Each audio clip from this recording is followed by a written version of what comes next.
Good morning and welcome to DTS Israel Tour News. I'm Peter Milliken and here's what's making headlines this morning. We begin with our feature story. A bus full of tourists broke down yesterday just outside Chorazin. At first the breakdown looked like an unlikely mechanical failure. However, reports coming out of the group are of foul play. Some have blamed Dr. Stephen Bramer, who refused to travel without his new travel bestie, Dr. Greg Hatterberg. Others in the group believe the blame should be squarely laid on Rick Hall, who purchased a cursed hat from cursed Chorazin the day before, which triggered the motor to fail when the bus went by. Other reports coming out of the group indicate that Dr. Vic Anderson may be at fault. It's been well known throughout the trip that Anderson has been desperately seeking reliable Wi-Fi.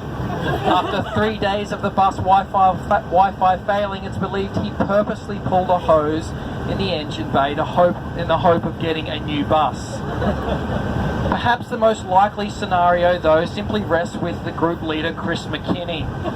A few days ago, viewers will remember that we reported a scientific breakthrough between McKinney's talking in the bus microphone and people falling asleep. It now seems possible that these powers extend to machines as well. And it's probable that the bus simply fell asleep. Needless to say, this unexpected stop sent some of the group into a state of panic. In particular, Carissa Del Sala, who collected various machine parts on the side of the road and made an altar to appease the bus gods. Whatever she did, it worked. 40 minutes later, the group was rescued by the TMS bus. Upon entering the vehicle, students were immediately taken aback by the ice-cold AC, reliable Wi-Fi, modern seats, and the new bus aroma. This bus is believed to be fueled by milk and honey. And the group now views TMS as the Philistines and are to be expelled from the land.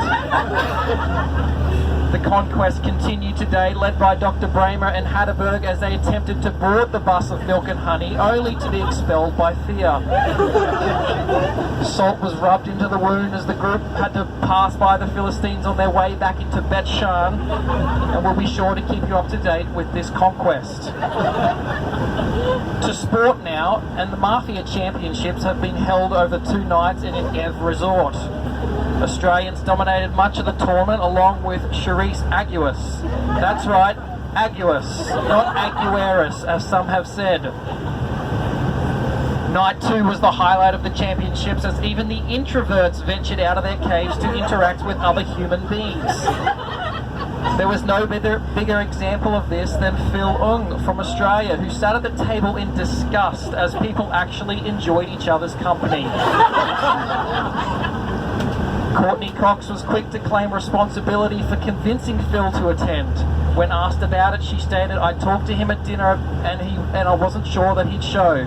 Seeing him here is the greatest achievement of my life." In saying that, it should also be pointed out that Courtney's from Mississippi.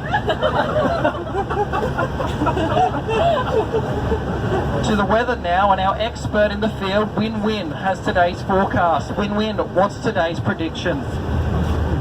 Hi guys, get what? It's gonna be hot. Thank you, Win Win. And finally today, and perhaps for the last time on this trip, Andrew Peterson is suing an Israel tour guide for failing to pay royalties when playing his music on the bus. That's today's top stories. For the last time, you're now up to date.